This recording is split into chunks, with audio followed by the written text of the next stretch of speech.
ભક્તિ માતાએ નાના ઘનશ્યામને પારણામાં સોડાવ્યો અને રસોડામાં ભોજન બનાવવા ગયા. આકાશમાં એક દુષ્ટ અસુર દેવ બધું જોઈ રહ્યો હતો. તેણે જોયું કે બાળક એકલું છે. તકે જોઈ તે ઝડપથી નીચે આવ્યો. ઘનશ્યામને ઊંચકી લીધો અને ફરીથી આકાશમાં ઉડી ગયો. પણ ઘનશ્યામ જાગી ગયો. તે એકદમ ડર્યો નહીં. ઉલટા તેણે અસુર તરફ જોયું અને હસ્યો. અસુરને કંઈક અજીબ લાગવા માંડ્યું. અચાનક તેણે જોયું કે ઘનશ્યામ મોટો અને મોટો થવા લાગ્યો. માત્ર એટલું જ નહીં, પણ બાળક ભાર પણ વધવા લાગ્યો.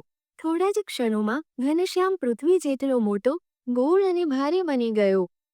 અસુર તેને પકડી રાખવા માટે સંઘર્ષ કરવા લાગ્યો, પણ એ અશક્ય હતું. એક મોટો ગડાકો થઈ ગયો. અસુર આકાશમાંથી નીચે પડ્યો અને સુરવાલ ગામ પાસેના જંગલમાં ગજબ સાથે તૂટી પડ્યો. તે તત્કાલ મૃત્યુ પામ્યો. શબ્દ એટલો મોટો હતો કે સુરવાલ ગામના લોકો ઘરોમાંથી દોડી આવ્યા. કોઈએ વિચાર્યું કે ઇન્દ્રના ગાજનારા વાદળો છે, તો કોઈએ માનેવું કે તોફાનમાં વૃક્ષો તૂટી પડ્યા છે. બધા જંગલમાં જોવા દોડી આવ્યા. તે જ સમયે સતવા ગામના કેટલાક ગોળવાલાઓ તેમના ગાયો ચરાવી રહ્યા હતા. તેમણે પણ આ મોટો અવાજ સાંભળ્યો અને તે સ્થળે દોડી આવ્યા.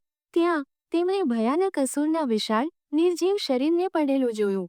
તેઓ આશ્ચર્યચકિત થઈ ગયા અને જલ્દીથી ગામમાં અહેવાલ આપવા દોડી ગયા. આસમાને ભગવાન હનુમાન, ઘનશ્યામના રક્ષક, ઉડી રહ્યા હતા. તેમણે નીચે જોયું અને જંગલમાં પડેલા અસુરના મૃતદેહને જોયો. તુરંત જ તેઓ સમજી ગયા કે શું થયું છે અને ઝડપથી ઘનશ્યામના ઘેર દોડી ગયા. ત્યાં તેમણે બાળ ઘનશ્યામને પારણામાં હસતા જોયો. હનુમાન નમ્રતાપૂર્વક તેમના ચરણોમાં વંદન કર્યા અને કહ્યું, મારા પ્રભુ, હું તમારું રક્ષણ કરવું જોઈએ હતું, પણ તમે સૂઈ રહ્યા હતા અને હું ખૂબ જ ભૂખ્યો હતો, તેથી ખોરાક લેવા ગયો હતો. કૃપા કરી મને માફ કરો. ઘનશ્યામના મોટા ભાઈ રામપ્રતાપભાઈ અને પિતા ધર્મદેવ પાસે ઊભા હતા અને આ બધું સાંભળ્યું. જ્યારે તેઓએ અસુરની હાર વિશે જાણ્યું, ત્યારે તેમણે ગામના લોકોને ભેગા કર્યા અને જંગલમાં ગયા. ભક્તિમાતા નૃત્ય કરે છે જ્યારે ગામવાસીઓ અને પરિવારજનો જંગલમાં અસુરનું મૃત શરીર જોવા માટે ગયા, ત્યારે ભક્તિમાતા ઘરમાં જ હતી.